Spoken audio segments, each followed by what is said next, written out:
दर्शक हो नमस्कार. दर्शक हो, राजमुद्राच्या उद्योग मुद्रा या विशेष सत्रामध्ये मी डॉक्टर सुजित येवलीकर आपल्या सगळ्यांचं सहर्ष स्वागत करीत आहे. दर्शक हो, आपण नेहमीच उद्योगाच्या संदर्भात वेगवेगळे कार्यक्रम घेत आलेलो आहोत आणि आपल्यापर्यंत आम्ही आमचं काय म्हणणं आहे ते आणलेलं आहे. तर आज एक खूप मोठा उद्योग मेळावा आपल्या नांदेड जिल्ह्यात होणार आहे. त्या संदर्भात आपण अर्धापूर येथे आलेलो आहोत आणि राजमुद्राची टीम इथल्या उद्योग मेळाव्याला आज भेट दिलेली आहे. तर उद्योग मेळावा भोकर विधानसभा मतदारसंघाच्या ज्या विद्यमान आमदार आहेत श्रीजया चव्हाण यांनी आयोजित केला आहे. काय त्यांचं विजन आहे, उद्योग मेळावा त्यांनी कशासाठी आणला, नेमकं उद्योग निर्मिती कशी होणार आहे, कोणते उद्योग नांदेडमध्ये येतील किंवा कुठल्या कंपनीज इथं आल्या आहेत, कोणतं प्लॅटफॉर्म त्यांनी उपलब्ध करून दिला आहे, या सगळ्यांचा खुलासा त्या स्वतः आपल्यासोबत करणार आहेत. मी आपल्या सगळ्यांच्या वतीनं आमदार आणि आपल्या नांदेड जिल्ह्याच्या कन्या श्रीजया चव्हाण यांचं मी स्वागत करतो. तर ही संकल्पना नेमकी कशी आली आणि असा उद्योग मेळावा घ्यायचा आपल्याकडे सुचलं कसं?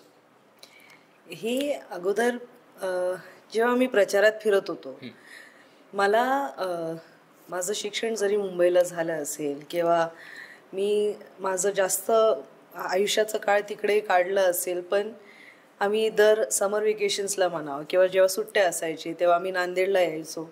आणि मतदारसंघ तर घरसारखंच आहे, आपलं एक मोठं कुटुंब आहे. नांदेडसुद्धा एक मोठं कुटुंब आहे. तर जेव्हा आम्ही नांदेडला फिरायचो तेव्हा माझं असं मी म्हणणार की मी इतकी मच्युअर नव्हते. माझं सुद्धा शिक्षण सुरू होतं, मी सुद्धा खूप काही गोष्टी डिस्कवर करत होते, तेव्हा जास्त लक्ष तिकडे गेलं नसेल.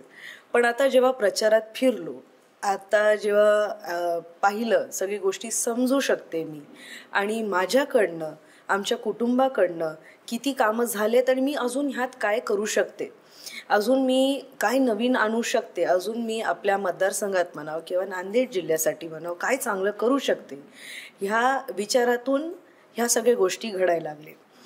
मी माझ्या वडिलांसोबत बसले, माझी बहीण, माझी आई आणि आमची टीम, आम्ही सगळे बसलो आणि असं विचार करायला लागलो की आजच्या काळात म्हणा 21st सेंचुरी सुरू आहे, त्या 21st सेंचुरीमध्ये जास्त कशाची गरज आपल्याला वाटते किंवा कुठल्या कुठल्या गोष्टीवर आपलं लक्ष असायला पाहिजे. स्टुडंट्स असतील, तरुण असतील आणि अगदी आमचा विचार लहानातले लहान लेकरूपासनं ते आपलं आयुष्य मोठे झाल्यानंतर, ज्येष्ठ आपण झाल्यानंतर, रिटायरमेंटपर्यंत एक ब्रॉडर पिक्चर बघायचा विचार केला. मग तशी संकल्पना आली की युवा उमेद म्हणून आपण एक प्रोग्राम सुरू करूया, युवा उमेद एक चॅनल सुरू करूया, युवा उमेद एक प्लॅटफॉर्म सोशल मीडियावर उपलब्ध करून देऊया. प्रचाराच्या वेळेला जेव्हा फिरलो तेव्हा खूप असे तरुण मुलं मुली आले माझ्याकडे आणि त्यांची समस्या असतील किंवा रोजगार संदर्भात असतील किंवा मेंटल हेल्थ असेल किंवा शिक्षणासंदर्भात काही गोष्टी असतील, तर त्यांनी जेव्हा माझ्यासोबत संवाद साधला, मी त्यांचे प्रश्न समजून घेतले आणि त्यानंतर असं विचार आला की ही गोष्टी आपण कसं ब्रॉडर पिक्चर, लार्जर पिक्चर बघून ह्यांना कसं आपण मदत करू शकतो. तर मग युवा उमेद हा सोशल मीडिया प्लॅटफॉर्मवर पेज सुरू करायचं आमचं ठरलं. युवा उमेदमध्ये आमचं असे विचार होते की अगदीच लहान लेकरू जे जिल्हा परिषदच्या शाळेला जातं किंवा शाळेला जातं, त्यांचं होलिस्टिकली अप्रोच जर आपण बघितलं गेलं तर त्यांचं शिक्षण from the child to the parent to the teachers to making the child a good citizen, इथपर्यंत विचार आमची सुरुवात झाली. लहान लेकरांना शिक्षण तर भेटतं, पण शिक्षण आपल्याला आयुष्यात बरेच काही गोष्टी फेस करायला तयार करतं, पण त्या लेकराला आयुष्य फेस करण्यासाठी काय काय गोष्टीची काय म्हणतात एक्सपोजर लागतं, ते थोडंफार मला वाटलं कमी आहे इकडे. तर एक्सपोजर देण्यासाठी हा युवा उमेद पेज आम्ही सुरू केला. मी प्रचारात सुद्धा म्हणले की जिल्हा परिषदच्या शाळेला भेट देईन मी, आणि इलेक्शन झाल्या मी जिल्हा परिषदच्या शाळेला भेट दिले. तिकडे लेकरांचं शिक्षण कसं होतंय, त्यांना कशी, कुठल्या स्थितीत, कुठल्या परिस्थितीत त्यांचं शिक्षण होतं. आणि मला इतकं आश्चर्य झालं आणि आनंद सुद्धा झाला या गोष्टीत की जेव्हा मी इतके सगळे जिल्हा परिषदच्या शाळेला भेट दिले, तिकडे लेकरं जॅपनीज भाषेत बोलत आहेत.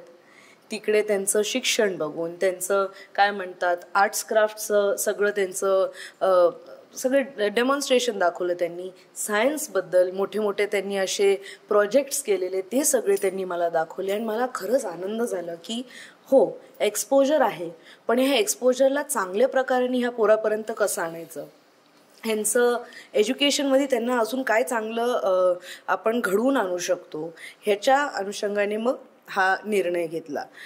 मग ते तसंच तरुणांना रोजगार आता खूप फॅक्टर्स आहेत आपल्याला. मला माहिती आहे हा पुढे प्रश्नसुद्धा येईल की आपल्याकडे का एक इंडस्ट्री येत नाही, किंवा आपल्याकडेच का, आपल्या मतदारसंघात म्हणा, मराठवाड्यात म्हणा, आपल्याकडे का इंडस्ट्रीज येत नाही. ह्या गोष्टीसाठी खूप फॅक्टर्स रिस्पॉन्सिबल असतात. जॉग्राफिकल फॅक्टर असेल, मॅनपॉवर फॅक्टर असेल. तर ह्या कॉन्सेप्टमुळे आपण मॅनपॉवर तयार करतोय. आज जेव्हा आपल्याला एक्सपोजर भेटतो, आपण जेव्हा पुण्यासारख्या सिटीला, मुंबईसारख्या सिटीला, छत्रपती संभाजीनगरसारख्या सिटीला जाऊन शिकतो, बघतो की असे कंपनीज आहेत, अशा गोष्टी आपल्याला मार्गदर्शन मिळतात, अशा गोष्टीचं एक्सपोजर भेटतो, तेव्हा आपल्याला ती नॉलेज भेटते की हे सगळं जगात अवेलेबल आहे. ह्या सगळ्या गोष्टीला सुद्धा मी पुढाकार घेऊ शकतो. ह्या सगळ्या गोष्टीतून मी स्वतः माझ्या गावात सुद्धा हे सगळं चालू करू शकतो. स्टार्टअप म्हणून म्हणा, किंवा आपल्याला ॲग्रिकल्चर रिलेटेड काही बिझनेस असेल त्याला म्हणून म्हणा, तर ही सगळी संधी मला सुद्धा उपलब्ध आहे, पण त्याचं एक्सपोजर मला नाही आहे.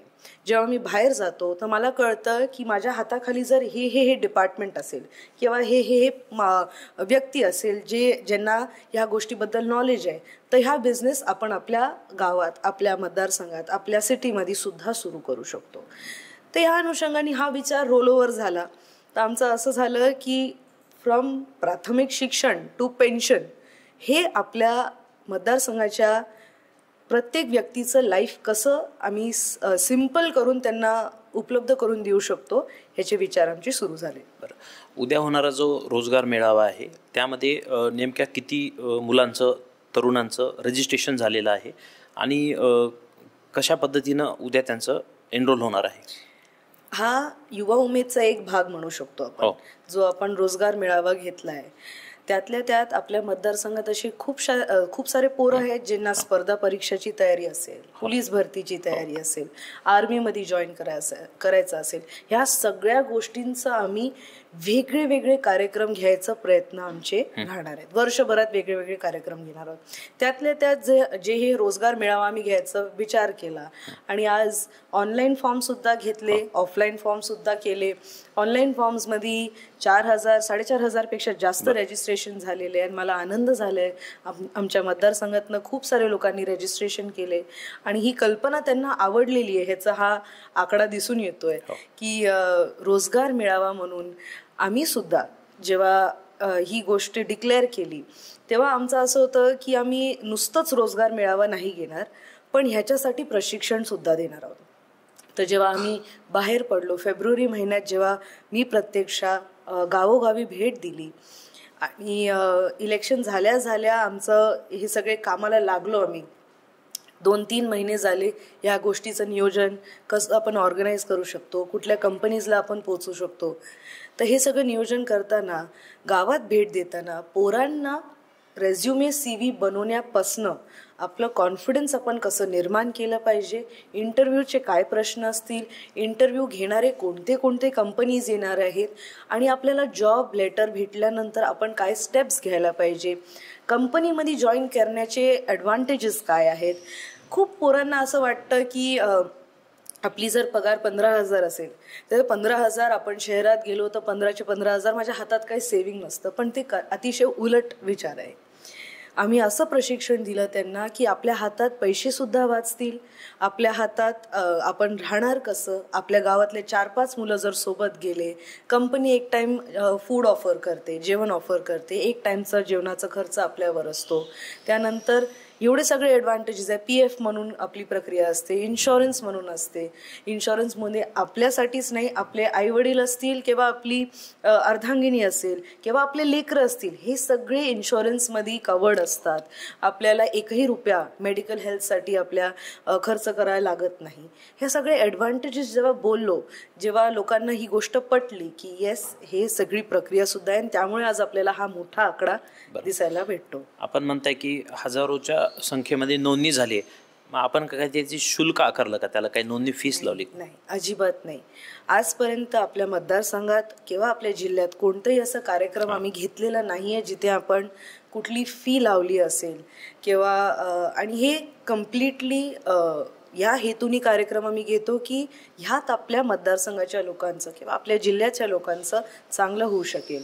आणि ते संस्कार जे शंकरराव चव्हाण साहेबांपासून अशोकराव चव्हाण साहेब भाभीजी आणि आज माझ्यापर्यंत आलेले, मला वाटतं आमच्या मनापासून प्रामाणिक प्रयत्न आमचे नेहमीच राहिलेले आहेत की आम्ही लोकांसाठी काय चांगलं करू शकू, त्यांची सेवा कशी करू शकू, या अनुषंगाने आम्ही हे सगळं करतो. मग आता हे जे उद्या विद्यार्थी किंवा नवतरुण येतील रोजगारासाठी, त्यांनी मुलाखतीला सामोरं जाण्यासाठी यापूर्वी काही प्रक्रिया घेण्यात आली का त्यांच्यासाठी? येस, तेच म्हटलं मी. मतदारसंघात 240 असे वेगळे गाव आहेत. पण आता आमच्या वेळेचा अनुभव वेळ व्हावी आम्ही असं विचार केलं की आपण 5 गावांचं क्लब करून प्रशिक्षण घेऊया. तर 25 ते 30 असे ठिकाणी आम्ही प्रशिक्षण घेतलं. वेगळे मोठ्या कंपनीजचे HR आलेले आणि आमच्याकडे 10 असे HRs होते.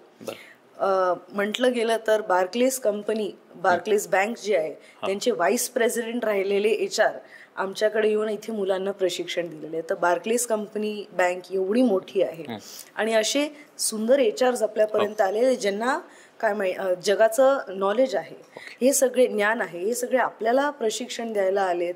त्यांचं प्रशिक्षण झाल्यानंतर मी सुद्धा त्या प्रशिक्षणात सहभाग घेतला. पोरांची मानसिकता तयार होताना दिसली मला, त्यांना सुद्धा हा कॉन्सेप्ट आवडलेलं दिसलं मला आणि हे पूर्ण प्रक्रिया केल्यानंतर आनंद तर झालेलाच आहे. बरं, या उद्याच्या मेळाव्यामध्ये अनेकांचं सिलेक्शन होईल, त्यांना रोजगार देखील मिळेल. काही कारणामुळे जर कोणाचं सिलेक्शन झालं नाही, त्यांच्यासाठी पुढे भविष्यात काही तरतूद करण्यात आली आहे का? नक्कीच. आपण जसं म्हटलं, हा युवा उमेद जो आम्ही यूथसाठी एक आशा म्हणून प्लॅटफॉर्म तयार केलेला आहे. मला असं वाटतं नक्कीच इथे जितके लोक येतील, मी आज देवाकडे प्रार्थना करेल की सगळ्यांना काही ना काहीतरी ऑफर लेटर मिळावं, कोणाची गैरसोय होऊ ना किंवा निराशा होऊ ना. आणि ज्यांची ऑफर लेटर्स नाही भेटले किंवा त्यांना ती संधी उपलब्ध नाही झाली, तर प्रामाणिकपणे आपण त्यांची मदत कशी करू शकतो. आपल्याकडे गव्हर्नमेंटचे वेगवेगळे डिपार्टमेंट्स सुद्धा येणार आहेत. फायनान्शियल हेल्प जे करतील, सारथी असेल, बार्टी असेल, असे वेगवेगळे 15 ते 20 वेगवेगळे सेक्टर्स आहेत जे स्वयंरोजगार जर करायचा असेल. आता कदाचित आपल्या मतदारसंघात खूप असे तरुण आहेत ज्यांना वाटतं की आपण आपली शेती सांभाळावं. शेतीसोबतचे जे जोडधंदे असतील किंवा मला शेतीमध्ये काय फायनान्शियल हेल्प भेटेल ज्याने कारण मी आज शेतीसुद्धा करू शकतो, शेतीसोबत काय वेगळे बिझनेससुद्धा आहेत, त्यासाठी फायनान्शियल मदत कुठे भेटेल. त्यामुळे असे वेगवेगळे गव्हर्नमेंट डिपार्टमेंट्स आपल्याकडे आलेले, मंडळ आपल्याकडे आलेले आहेत जे आपल्याला हे सगळे गोष्टीची माहिती देणार आहेत. तर they can approach over there also. बरं, शंकररावजी चव्हाणांना सगळा भारत ओळखतो. महाराष्ट्रात आहे, नांदेडमध्ये खूप मोठं काम आहे. मराठवाड्याचे भगीरथ ही त्यांना उपाधी मिळालेली आहे. अर्थातच आपल्याकडे जो हिरवा पट्टा दिसतो ते त्यांचं पुण्याई आहे असं म्हणू आपण. त्यानंतर अशोकरावजी चव्हाण साहेबांनी देखील 2दा मुख्यमंत्रीपद भूषवलं आणि त्यांचाच विचारांचा, कर्तृत्वाचा वारसा घेऊन आपण पुढे जात आहात. तर आपल्याकडे आपल्या मतदारसंघासाठी किंवा आपल्या जिल्ह्यासाठी काय विजन आहे? कारण आपण मतदारसंघामध्ये प्रचाराला गेला होतात, मधल्या काळात बरंच आपलं फिरणं देखील झालं, आम्ही त्याचे साक्षीदार आहोत. तर कोणत्या समस्या आपल्याला जाणवल्या की त्या मतदारसंघात आहेत आणि आपण एक यंग आहोत, यूथ आहोत आणि त्या विजननी आपण त्याला न्याय देऊ शकतो? आपल्याला काय वाटतं? मला असं वाटतं आज जेव्हा मी इकडे निवडून आले असले तर कुठे ना कुठे शंकरराव चव्हाण साहेबांचे आशीर्वाद, आईवडिलांचे आशीर्वाद, कुटुंबाचे आशीर्वाद आणि तसंच मतदारसंघातल्या प्रत्येक व्यक्तीने ज्यांनी मला मतदान केले त्यांचे सगळ्यांचे आशीर्वाद माझ्यासोबत आहेत. वारसा आहे, खूप मोठी रिस्पॉन्सिबिलिटी आहे आणि त्याचं दडपण मला नाही वाटत. पण मला असं वाटतं की हे माझं कर्तव्य आहे. ज्या भूमीने आज आम्हाला इतकं मोठं केलं त्यांच्यासाठी जर आम्ही सेवा नाही करू शकलो तर कुठेतरी चुकणार. त्यामुळे ह्या सगळ्या गोष्टीला जेव्हा आम्ही समोर जातो तेव्हा नक्कीच शंकरराव चव्हाण साहेबांचं स्मरण करतो. आईवडिलांकडनं काही गोष्टी शिकायला भेटतात आणि फिरताना प्रत्येक काळाची एक गरज असते. शंकरराव चव्हाण जेव्हा ह्या भागातले मुख्यमंत्री असतील किंवा या भागातले आमदार असतील, तेव्हा त्यांना असं जाणवलं असेल की मराठवाड्याच्या ह्या रिजनमध्ये पाणीची कमतरता आहे. त्यामुळे त्यांनी ते मोठं जलक्रांती त्यांना जे म्हणतात त्यांनी आणली इकडे. आणि मग तसंच त्यानंतर ही सगळी गोष्टी घडली. मग इन्फ्रास्ट्रक्चर बिल्ड करावं लागलं, कारण मग शेती झाली, ऊस आलं, केळी आली आणि खूप सारे पिकं आले आणि त्या गोष्टीसाठी इन्फ्रास्ट्रक्चर बिल्ड करावं लागलं. इन्फ्रास्ट्रक्चर बिल्ड केलं. आपल्याकडे आज मतदारसंघात हॉस्पिटल्स असतील, 100 बेडचे हॉस्पिटल असतील, मल्टी स्पेशालिटी हॉस्पिटल्स असतील म्हणा, किंवा कुठलेही प्रशासकीय इमारती असतील म्हणा, किंवा कुठलेही आपले रस्ते बघा, अतिशय सुंदर असे रस्ते आपल्या अख्ख्या मतदारसंघात झालेले आहेत. आणि ती काळाची गरज कदाचित ती असेल. आणि पुढे जाताना आपण बघतोय की बेरोजगारी आहे. आज फॅसिलिटीज अवेलेबल आहे, पण ते आपल्यापर्यंत कसं पोहोचवणार.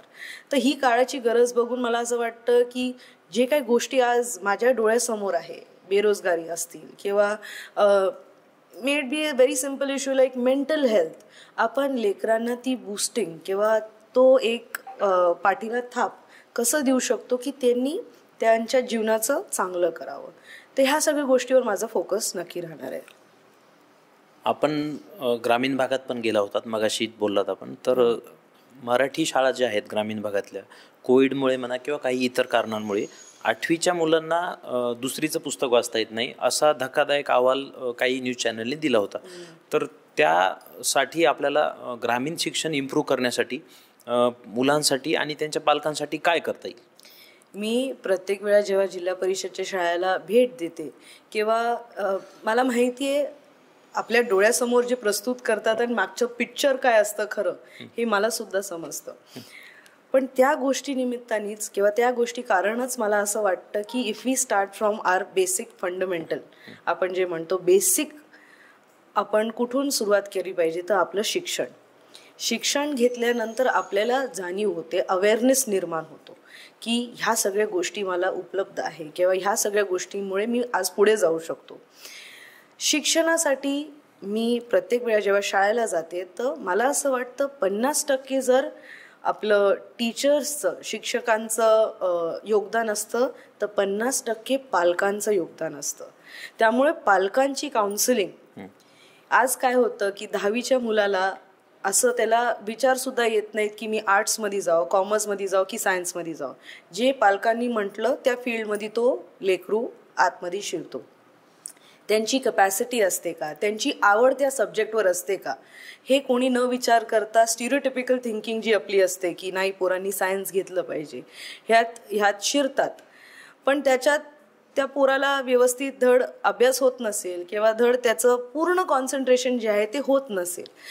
तर मला असं वाटतं ह्या गोष्टींना आपण पेरेंट्सची सुद्धा काउन्सिलिंग, की आजच्या एवढ्या फास्ट लाईफमध्ये पेरेंट्सला एवढं वेळ भेटत नाही आपल्या लेकरांबरोबर टाईम स्पेंड करायला.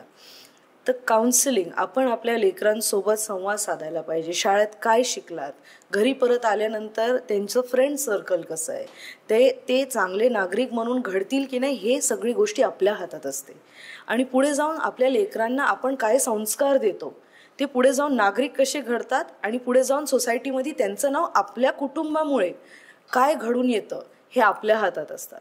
टीचर्सचं काय असतं ते सगळी गोष्टी एज्युकेशनल वाईज पुस्तकात काय असतं ते prepare you to face the world, face the life coming head with you.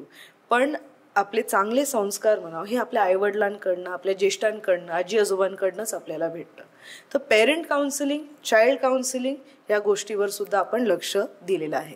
बरं, एक राजकीय प्रश्न विचारतो की भोकर मतदारसंघांनी भारताला गृहमंत्री दिले, मुख्यमंत्री दिले, एक नाही, दोन नाही, 3 वेळा दिले.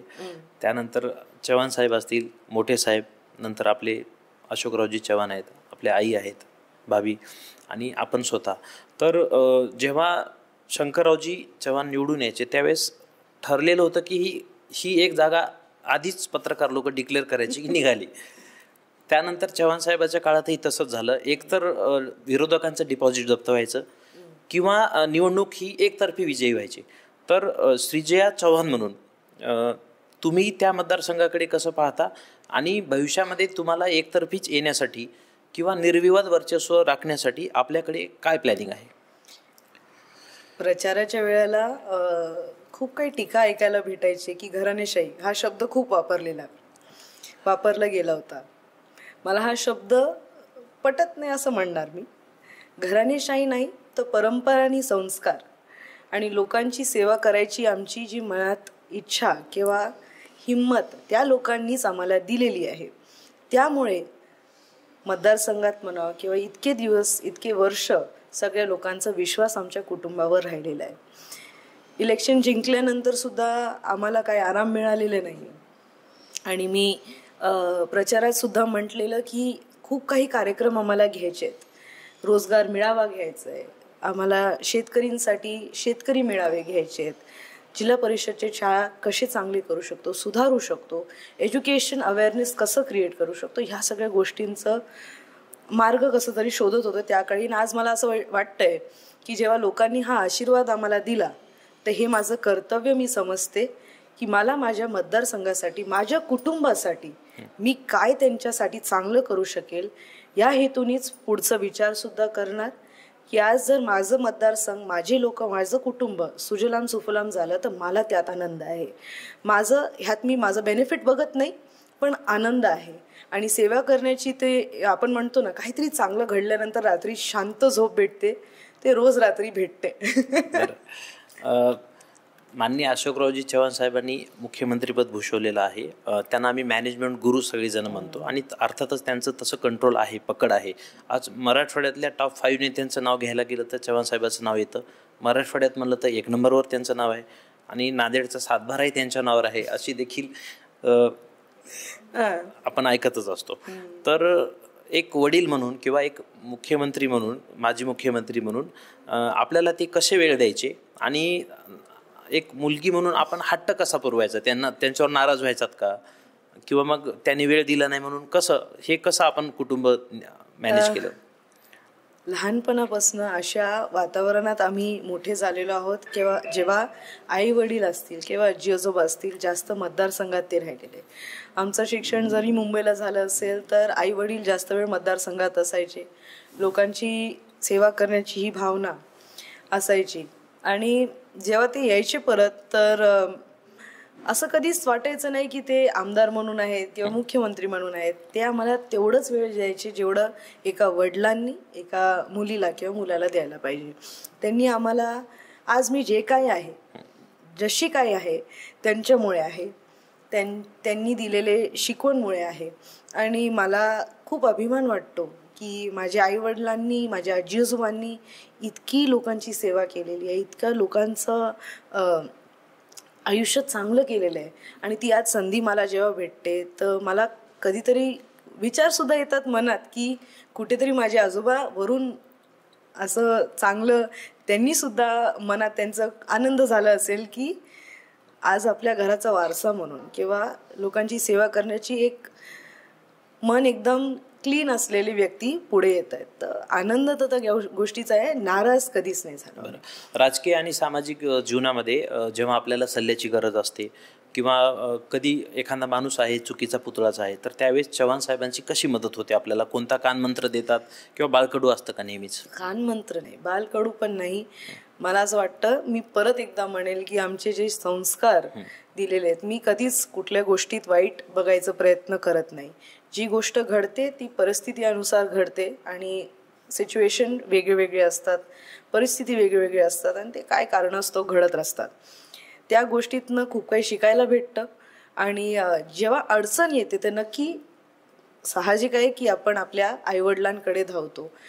आणि आपण आमदार म्हणून नाही, म्हणजे मी माझ्या वडिलांना पहिले धावायला गेले तर आमदार म्हणून नाही पण वडील म्हणून पहिले मी त्यांच्याकडे धावेल. आणि आजपर्यंत असं काय मला वाटत नाही घडलं असेल की कधी काय चुकलं असेल किंवा माझ्यासोबत काय असं घडलं असेल. महाराष्ट्राच्या पुरोगामी विधिमंडळामध्ये आपण सर्वात जास्त तरुण उमेदवार आहात, प्रतिनिधी आहात. 4-5 असे आमदार आहेत की जे खूप कमी वयाचे आहेत आणि त्यामुळे विजन पण तरुणांसाठीच आपलं असतं. तर आपण 26 जानेवारीला एक पेज लॉन्च केलं, युवा उमेद म्हणून. ह्या पेज लॉन्च करण्यामागे काय भूमिका आहे आणि उद्याचा जो रोजगार मेळावा आहे त्या संदर्भामध्ये आमच्या दर्शकांना आपण काय आवाहन करू इच्छिता? 26 जानेवारीला आम्ही युवा उमेद हा पेज लॉन्च केलेला आहे.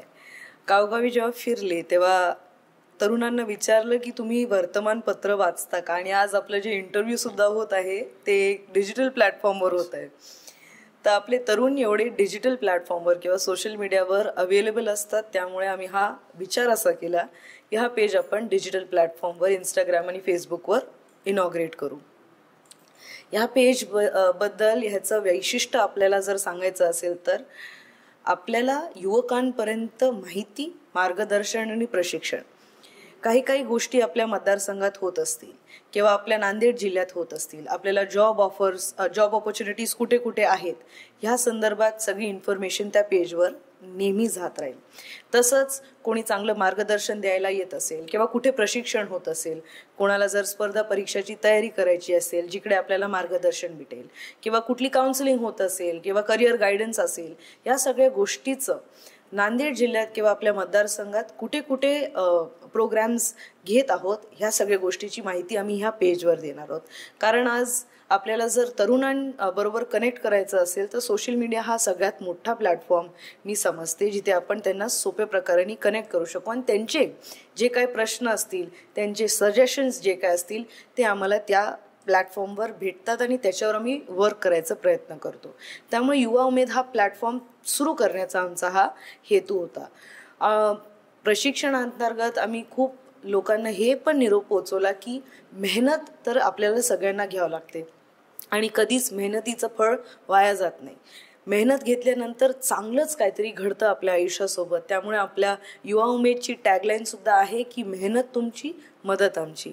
आपण जर मेहनत करायला तयार आहात तर नक्की आम्ही मदत करायला आतुरतेने तयार आहोत. आणि तसंच मग हा रोजगार मेळावा आम्ही घ्यायचा विचार केला. रोजगार मेळाव्यात वेगळे असे कंपनीज येणार आहेत, 120 पेक्षा जास्त कंपनीज येणार आहेत. आपल्याला एका छताखाली 120 कंपनीजला इंटरव्ह्यू द्यायची संधी आज उपलब्ध आहे. आपल्याला जर आपण विचार केला तर प्रत्यक्ष इंटरव्ह्यू द्यायला जायला लागलं 2 महिने 3 महिने लागतात आणि तशी तयारी सुद्धा लागते. आणि कधी आपण जेव्हा जातो तेव्हा मनात ती तयारी सुद्धा नसते, भीती सुद्धा असते की आपलं इंटरव्ह्यू चांगलं जाणार की नाही, सक्सेसफुल होणार की नाही. तर प्रशिक्षण सुद्धा घेतलं. आपण रेझ्युमे कसं तयार करतो, CV कसं तयार करतो, ह्या सगळ्या गोष्टीचं प्रशिक्षण घेतलं.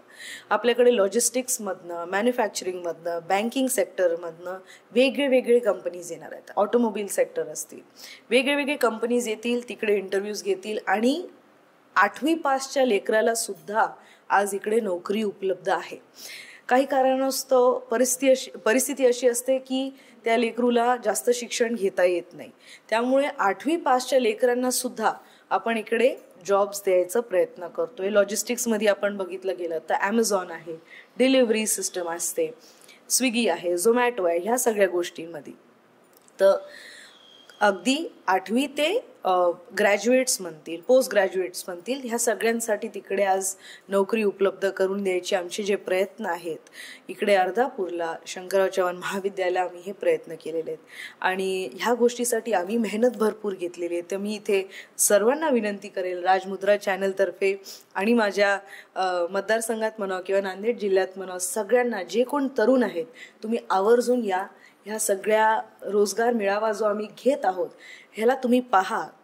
तुम्हाला कळणार की वेगळे कंपनीज कोणते आहेत, वेगळे ऑपॉर्च्युनिटीज आपल्याला काय अवेलेबल आहेत. आणि तसंच आपल्याला जर कंपनीमध्ये जॉब करायचं नसेल आणि आपल्याला फायनान्शियल मदत पाहिजे असतील तर वेगळे गव्हर्नमेंटचे डिपार्टमेंटसुद्धा येणार आहेत, महामंडळसुद्धा येणार आहेत. आपल्याला स्वयंरोजगार जर करायचं असेल, स्पर्धा परीक्षाची तयारी करायची असेल, त्याच्यासाठी फायनान्शियल मदत लागत असेल तर हे सगळे महामंडळसुद्धा येणार आहेत. त्यांच्याकडनं सुद्धा आपण प्रशिक्षण घेऊ शकतो, माहिती घेऊ शकतो. आणि असा हा रोजगार मेळावा आम्ही उद्या आयोजित आपल्यासाठी केलेला आहे. उद्या होणाऱ्या रोजगार मेळाव्यासाठी आम्ही राजमुद्राच्या टीमतर्फे आपला जाणून बुजून अभिनंदन करतो. कारण की कुठेही राजकीय उहापोह न करता फक्त इथल्या तरुणांसाठी, बेरोजगारांसाठी त्यांच्या प्रती देणं आहे आपलं कर्तव्य आहे. असं म्हणून एक शंकररावांची नात म्हणून आपण हे जे काम करताय त्यासाठी खरंच आम्ही आपलं अभिनंदन करतो. आणि उद्या येणाऱ्या मेळाव्यासाठी आमच्या सगळ्या टीमकडून आम्ही आपल्याला शुभेच्छा देतो. Thank you so much. आपण आम्हाला वेळ दिला, स्टुडिओमध्ये चर्चा केली, दिलखुलास अशा गप्पा मारल्यात, यासाठी मी आपला अत्यंत आभारी आहे. पुढच्या वेळी राजकीय मुलाखत होईल आणि त्यावेळेस निश्चितपणे आपण अजून चांगलं भेटूया, बोलूया. तर आपण वेळ दिला, धन्यवाद. Thank you so much. थँक्यू. तर दर्शको, उद्या होणाऱ्या मेळाव्यासंदर्भात आणि कौटुंबिक आणि राजकीय अशी प्रश्नावली आपण घेतली. भोकर विधानसभा मतदारसंघाच्या विद्यमान आमदार श्रीजया चव्हाण यांच्याशी आपण आत्ताच बातचीत केली. ही मुलाखत कशी वाटली आम्हाला आवर्जून कळवा. आपल्या मतदारसंघातील काही समस्या असतील तर खाली कमेंट जरूर करा. त्या कमेंट आम्ही मॅडमच्या टीमकडे जरूर पोहोचू. आणि उद्याच्या रोजगार मेळाव्यासाठी जास्तीत जास्त संख्येने या. आपल्या मित्रांना, आपल्या आप्तेष्टांना ज्याला रोजगाराची गरज आहे त्या सगळ्यांना तुम्ही इथं सांगा की रोजगार आहे. अर्धापूरमध्ये शंकरराव चव्हाण महाविद्यालयामध्ये हा कार्यक्रम उद्या दिवसभर होणार आहे. रजिस्ट्रेशनची सोय केलेली आहे. भारतातील चांगले ब्रँड इथं येणार आहेत. औरंगाबाद असेल, मुंबई असेल, पुणे असेल, छत्रपती संभाजीनगर आहे, नागपूर आहे, हैदराबाद आहे, बेंगलोर आहे, वेगवेगळ्या ठिकाणच्या ऑटो इंडस्ट्री असतील, रेफ्रिजरेटर इंडस्ट्री असेल किंवा बँकिंग आहे, अनेक सेक्टरच्या कंपन्या इथे येत आहेत. आणि कुठेही बाहेर न जाता आपल्याला एकाच छताखाली हे सगळं मिळणार आहे. हे या कार्यक्रमाचं वैशिष्ट्य आहे. त्यासाठीच आमची टीम इथं आली आणि आम्ही त्याची दखल देखील घेतलेली आहे. ही मुलाखत कशी वाटली आवर्जून कळवा. येथेच मी आपली रजा घेतो. कुठेही जाऊ नका. पाहत राहा फक्त आणि फक्त राजमुद्रा न्यूज लाईव्ह. नमस्कार. मनोरंजनाचं प्रबोधन, करमणुकीचं उद्बोधन, बातमी अचूक, माहिती बिनचूक. पाहत रहा राजमुद्रा न्यूज लाईव्ह.